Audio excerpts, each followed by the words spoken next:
আসসালামু আলাইকুম এভরিওয়ান। আশা করছি যে যেখান থেকে আমার ভিডিওটি দেখছেন অনেক বেশি ভালো আছেন। তো চা নিয়ে বসছি সন্ধ্যার সময়। তো ভাবলাম যে চায়ের সঙ্গে আর একটা অন্য কিছু খাওয়া যাক, এই জন্য আমি ডাউল নিয়ে নিয়েছি। ডাউলটা আমি ভিজিয়ে রেখেছিলাম একটু সময়। এটা হচ্ছে মটর ডাউল, আর এটা হচ্ছে কুমড়া পাতা, মানে মিষ্টি কুমড়ার যে পাতা, ওটা একদম ফ্রেশ পাতা। আমি আজকে এটা দিয়েই বড়া বানাবো।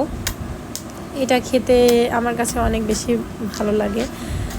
তো এই পাতাটা কিন্তু একদম ফ্রেশ নিতে হবে।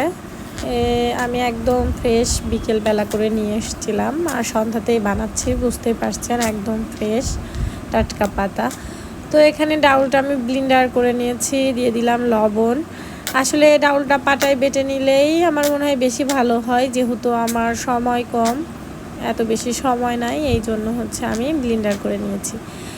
দিয়ে দিলাম জিরার গুঁড়া, আর হচ্ছে দিচ্ছি পেঁয়াজ বাটা, রসুন বাটা, আদা বাটা, সব কিছু দিয়ে একদম ভালো করে মেখে নিতে হবে। আমি আসলে এখানে কোনো কিছুই মানে পেঁয়াজ কুচি বা কাঁচামরিচ কুচি এগুলো কোনো কিছুই দিচ্ছি না, কারণ পাতা দিয়ে যেহেতু মানে বড়াটা ভাজবো, দেখা যাচ্ছে যে যদি পেঁয়াজ কাটা বা হচ্ছে কোনো কিছু গোটা কিছু দিই, দেখা যাচ্ছে যে ওই ভাজতে গেলে আবার এড়ে যাবে। এই জন্য আমি মানে কোনো কিছুই দিচ্ছি না, মানে কাটাটা আমি সব কিছু হচ্ছে বাটা। আর এই যে হলুদ গুঁড়া দিয়ে দিলাম, সামান্য একটু মরিচ গুঁড়া দিয়ে দিলাম। আসলে মরিচ গুঁড়াটা আমি একেবারেই সামান্য দিয়েছি, শুধুমাত্র একটু কালারটা বেশি সুন্দর আনার জন্য, তাছাড়া মানে ঝালের জন্য না। কারণ হচ্ছে আমি যখন ডাউলটা বেটে নিয়েছি তখন কিছু কাঁচামরিচ ওর মধ্যে দিয়ে একবারে ব্লেন্ডার করে নিয়েছি। এখানে পাতাগুলা ধুয়ে আমি ছাঁকনির উপরে একটু পানি ঝরতে দিয়েছিলাম। পানি থাকলে দেখা যাচ্ছে যে ডাউলের মধ্যে দিয়ে ডাউলটা একটু মানে বেশি পানি পড়লে দেখা যাচ্ছে যে বেশি নরম হয়ে যাবে, এই জন্য আমি ঝরিয়ে নিয়েছিলাম। এখানে দিয়ে দিলাম তেল।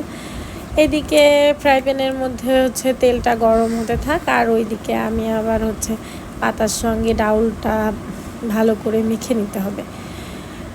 একটু মানে সতর্ক, মানে সুন্দর করে ভালো করে লেপটে মেখে নিতে হবে, যাতে পাতার সঙ্গে ভালো করে মিশে থাকে।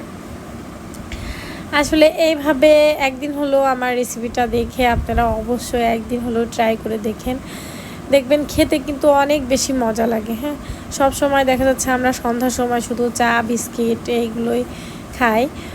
তো দেখা যাচ্ছে মাঝে মধ্যে একটু যদি কুমড়া গাছ পাশাপাশি থাকলো আর একটু পাতা দিয়ে করেও নেওয়া গেল, তো ভালোই লাগে। আসলে এই পাতাগুলো কিন্তু মানে দেখা যাচ্ছে যে আজকে ধরলাম কালকে বা পরশুদিন বানাতে, এরকম বানাবেন না। এরকম বানালে কিন্তু খেতে মজা হবে না। টাটকা পাতা নিয়ে এসে একদম টাটকা করে বানাতে হবে।